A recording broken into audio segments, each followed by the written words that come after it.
see my UCF sweatshirt. I went to UCF, that's my college. Reppin' my college. Okay. Hola! Welcome back to the Bookworm Auntie. I'm Katherina. I am sick. I usually film Monday and Tuesday evenings after work, but this week, Monday, Tuesday, I have been off work sick and just not feeling like filming at all. And now it is after work today, Wednesday, and I am still lacking a video for the week. I upload on Thursdays, so I am not doing great. This is a very casual video. I am sitting on the floor. I don't have professional lights set up.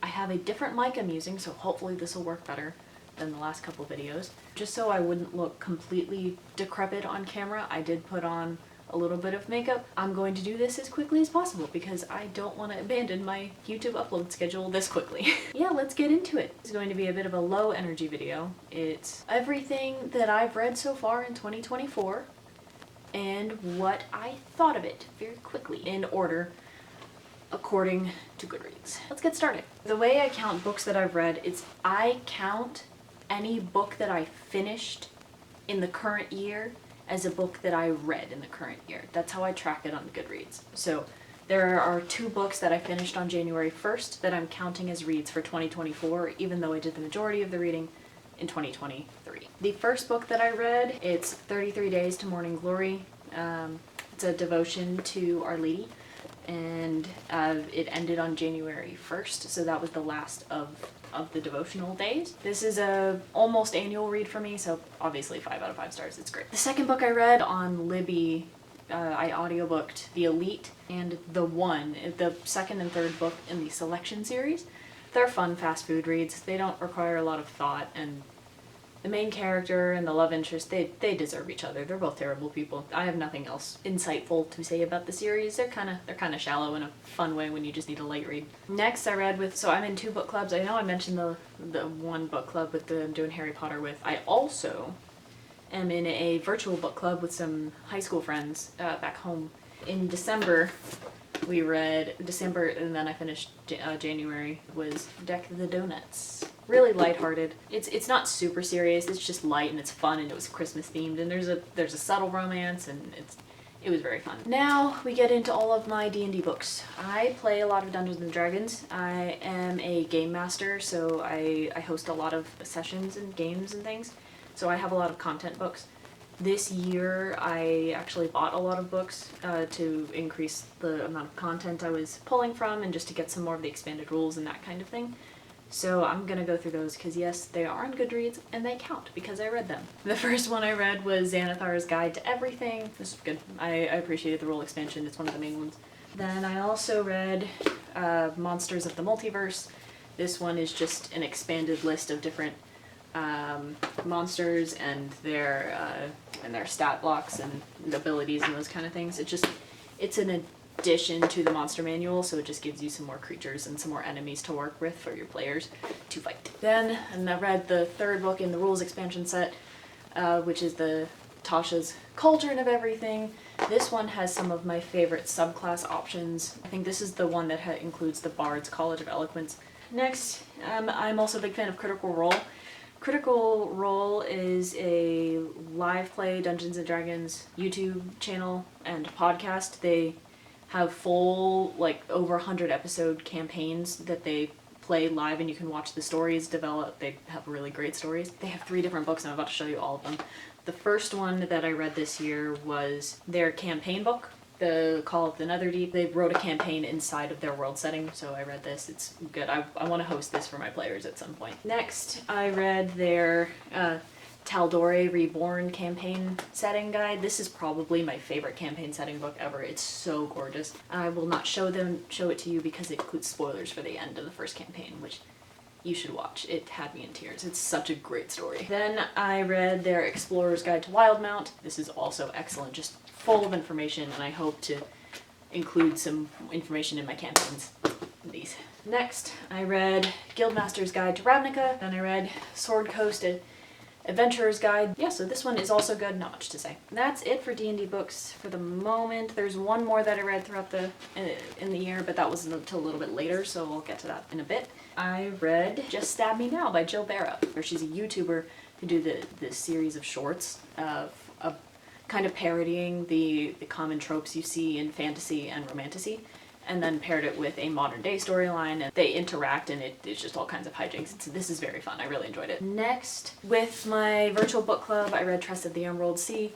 So lovely. Brandon Sanderson is just amazing. He's quickly becoming one of my favorite authors. He's very good. Next, I read Sorcerer's Stone, Harry Potter and the Sorcerer's Stone, and then Harry Potter and the Chamber of Secrets. I read them back to back for the in-person book club that I go to. After that, I read Aragon. This is the first time I've ever read Aragon. I had this Goodwill copy on my shelf since I was in high school, and I didn't read it until this year. It was good, not great. I said when I finished this that I wasn't interested in finishing the series. Since then, I found the second book at a thrift store for like $2, so I picked it up, and I am planning to continue the series because I enjoyed it. It was fun. It just didn't wow and amaze me, so I'm hoping that further books in the series will do that. After that, I read the collection of novellas in the Oromir Chronicles, The Dawn of Mist by, I'm so sorry, I'm going to mispronounce her name, Helen Schurer. I read the trilogy that this goes with last year. I wasn't wowed by the plot, but the characters I could just spend all day with. Her characters in this universe are some of my favorite characters to ever be on a page in a young adult fantasy world. Her characters are just outstanding. This is very character driven because it's a lot of short stories leading up to the start of book one. I guess you can technically read this before you read book one, but I would actually recommend reading this after you finish the trilogy, when you've already fallen in love with the characters and you know what happens, so you can just enjoy being with the characters again. Read the Oromir Chronicles, please. Do yourself a favor, it's so good. After that, I read The Death Cure by James Dashner. This is the third book in the Maze Runner trilogy. I think the second book, The Scorched Trials, is my favorite in the trilogy, but this was a really good finale. After that, I read most of The Passion and the Cross by Ronald Rolheiser. I think he's a priest. Yeah, he's a Catholic priest with the Missionary Oblates of Mary Immaculate. This was my first DNF of the year. This was not profoundly helpful in any way in my spiritual life. I read most of it. I did read most of it. Was not super impressed with it, and I DNF'd it. It was okay, not great. I wouldn't recommend it. There are better devotional books out there.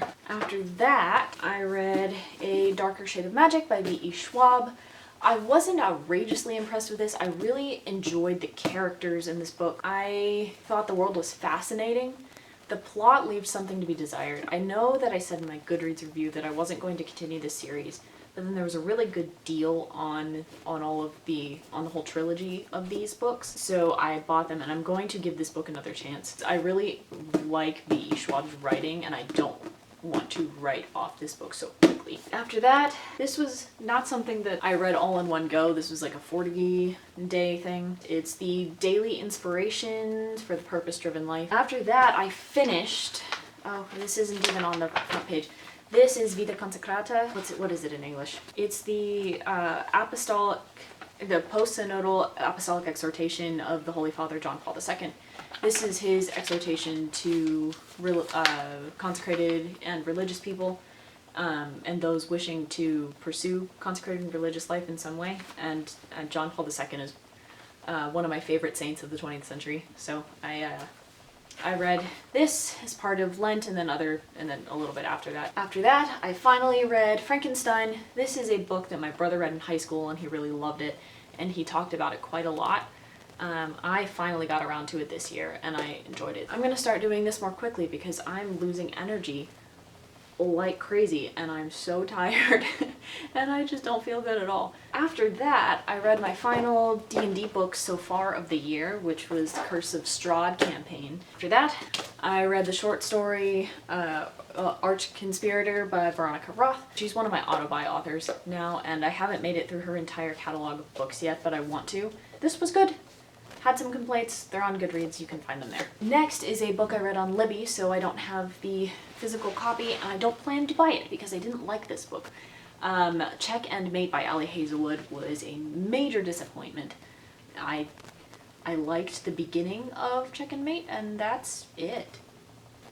Yeah, it just didn't get better, and I kind of wish I hadn't read it. It wasn't very good. Next, this is probably one of my favorite books of the year, Attached at the Hip by Christine Riccio. I got to meet her at a meet and greet and signing and author Q&A just outside of Philly. Yeah, this book is lovely, and I got her to sign my book, so it's signed on the inside, and I asked her to deface my book too. I don't know if it will, but it's like she defaced it and drew stuff on the back of my book. So yeah, this is a delightful book, and it's probably my favorite of all of her books. It's so good. I just had to change out the battery, so my angle is all off now. All right, I fixed it a little bit. It's still not great. I'm just gonna do it. Next, I read Alias Emma by Ava Glass. It was good. Next, I read 5 Tickets to Kansas. It is a memoir about a woman who grew up in really harsh living conditions and circumstances in Canada, and she is now a missionary. This was a gift from my grandmother. You can see my thoughts on Goodreads. All right, my next book was for the year was a reread. It's And You Are Christ, The Charism of Virginity and the Celibate Life. This was a reread since I first read it in college with a discernment group. This is always a good reread. Very, very good, wholesome stuff to read, even if you're not pursuing consecrated life in any way. Next, I read A Prayer Journal by Flannery O'Connor. It was short. I read it in one sitting. It was good.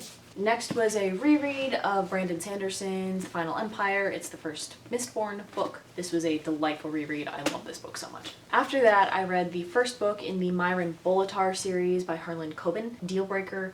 I read this on Kindle, so I don't have a copy of it. It's so funny. Harlan Coben is just an excellent storyteller. I haven't read a lot of stuff by him, but I've enjoyed everything that I've read so far. Next, oh boy, I read the Cruel Prince trilogy back to back. So Cruel Prince, Wicked King, Queen of Nothing.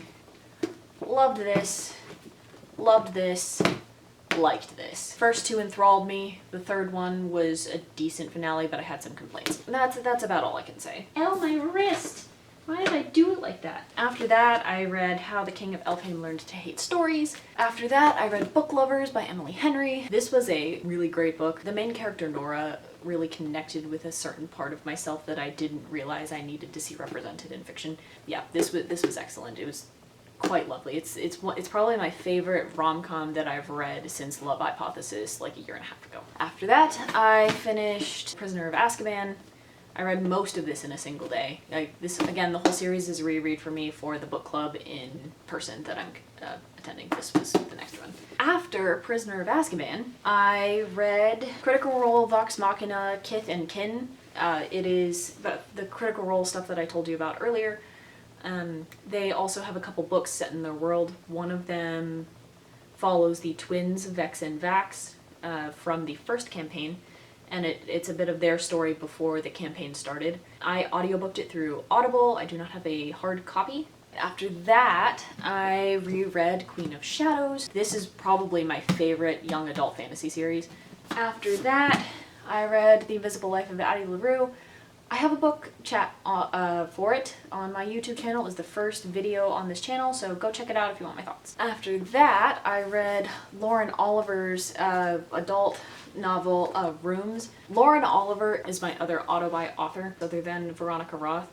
This book was easily the worst book from her I've ever read. She is so talented, and this book did not show it at all. I was majorly disappointed. I've read, other than her 2 books for super young readers, I've read everything else she's ever written. This wasn't it. I used to love Hilary Duff as a kid, and Lizzie McGuire had all her CDs and everything, and I found her first book, Elixir, at a Goodwill for 50 cents. That was a couple years ago. I finally read it.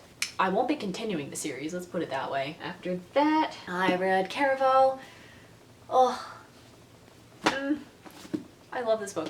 After that, I read An Abundance of Catherines. I think I briefly mentioned this in my BookTube newbie tag. I was not impressed by this book. This was just not good. After that, I finished The Diary of Saint Maria Faustina. I think this is going to end up being something where I go back and reread certain passages, but I'm never going to read it front to back. Next, I finished Legendary by Stephanie Garber. This was what I was in the middle of at the end of the BookTube newbie tag. This was my favorite of the Caravel trilogy. It's just excellent. Tella is an amazing protagonist, and I just don't have enough good things to say about this book. It's so good. After that, I finished The Goblet of Fire. Again, this is the reread for my in-person book club, and I finished this. I ended up audiobooking most of it in a single day. After that, I read Finale by Stephanie Garber. This is the finale of the Caravel trilogy. I'm having a hard time ranking this trilogy aside from knowing that Legendary is at the top. This was a satisfying ending, left a teeny bit to be desired after book 2, but this was still very good. I read Shatter Me by Tahira Mafi. This was 3 stars. After that, I read Destroy Me. This is a bind-up of 2 different novellas. So the first novella in this, Destroy Me, is the novella that goes between books 1 and 2 of the Shatter Me series.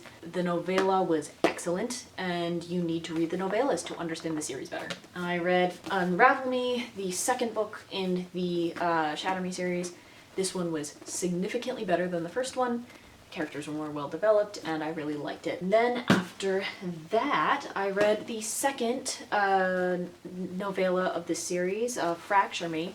Didn't like it as much, but it gives us a glimpse into a character's head that we didn't have before, and I think it helped round out his character a lot better. I needed a break from the dystopian and read it because I read all of those that I just mentioned really quickly in the span of 48 hours. I needed something light and fluffy, so I read for the first time Better Than the Movies by Lynn Painter, and this book is hilarious. I definitely recommend you read it. Yeah, this was really good. Then after that, I finished the first 3 books of the Shatter Me series with Ignite Me. Ignite Me is my favorite of the first 3-book arc. It was just excellent. I really cannot express how much I enjoyed this book. That was a lot. So what I'm reading now, my Catholic read at the moment is The Light of Faith, Lumen Fide by Pope Francis. And then for my in-person book club, also reading Order of the Phoenix. This is my least favorite book of the Harry Potter series, so I'm putting this off. I'm kind of dreading reading it. Who knows, maybe this time around I'll enjoy it more. Just my fun for me read is Bride of the Fae Prince by Anastasis, I hope I'm saying your name right, I'm so sorry, Anastasis Blythe. This was an impulse book buy for me. I saw a YouTube short that she had marketing the book a little bit on her own, and I was intrigued. This is not usually the book description or the book title that I'm usually drawn to with fantasy, but I thought, hey, she's a self-published author and that the book doesn't have any spice or any smut. So that was like, okay, I'll give it a chance. And I am now literally 300 pages into this book, and I'm obsessed with these characters. It's cheesy and pulpy and just wonderful in the best way. I'm having so much fun with this book. That's it, folks. We're gonna end it here. My name's Katherina. This is the Bookworm Auntie. Bye.